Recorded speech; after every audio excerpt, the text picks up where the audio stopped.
ભારત માતા કી આજે ડુંગરપુર જિલ્લા પંચાયત સીટમાં જે ગામડાઓ આવે છે એ અંતર્ગત આજે તિરંગા યાત્રાનું આયોજન કરવામાં આવ્યું છે। જે યુવાન મિત્રો વડીલો આ યાત્રામાં જોડાણા છે તેને હું ખૂબ ખૂબ અભિનંદન આપું છું અને એમને આવકારું છું। આપણા યુવાન સાંસદ ભાઈ શ્રી રાજેશભાઈ ચુડાસમા ટીંબાવાડી પહોંચ્યા છે, એ પણ આપણી આ તિરંગા યાત્રામાં જોડાવાના છે। મિત્રો, થોડીક તકેદારી આપણે રાખવાની છે। આ ગાડી જે હું ઉભો છું એ આગળ હાલશે, પાછળ આપણે બબ્બેની લાઈનમાં બે મોટરસાયકલની લાઈનમાં આ રેલીનું સ્વરૂપ મોટું દેખાય એ પ્રમાણેનું આયોજન આપણે સૌએ કરવાનું છે। કોઈ મિત્રો ખેસ બાકી રહી ગયા હોય તો એ પણ ખેસ લઈ લે।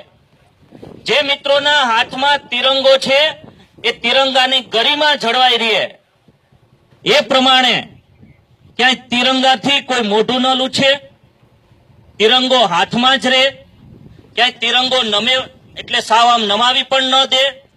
અને જ્યારે આપણી પૂર્ણાહુતિ આ યાત્રાની બગડું થાય ત્યારે આ તિરંગાને વારી અને આ જીપ્સીમાં શાંતિથી આપ મૂકી દો, તેવી મારી આજના દિવસે આપને નમ્ર અપીલ છે।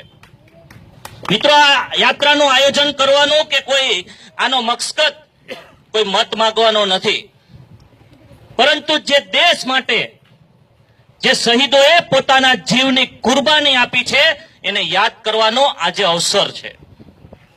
તમે પણ યુવાન છો, હું પણ યુવાન છું।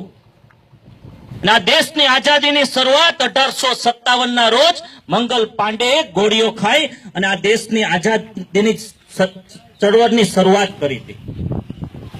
મિત્રો, અંગ્રેજોના રાજમાં જ્યારે આપણી આ ભારત દેશ હતો ત્યારે ફાંસિયાવાડનો હું તમને ઉલ્લેખ કરું કે વડલાની નીચે આ ક્રાંતિકારી યુવાનોની લાશને ઊંધે માથે લટકતી 6 મહિના સુધી રાખતા હતા, કારણ કે આવું બર્બર નિર્બળ દ્રશ્ય જોઈને કોઈ યુવાન આઝાદી માટે ન પ્રેરાય એના માટેના અંગ્રેજોના આવા પ્રયાસો હતા। એમાંથી આપણે શીખવાનું છે।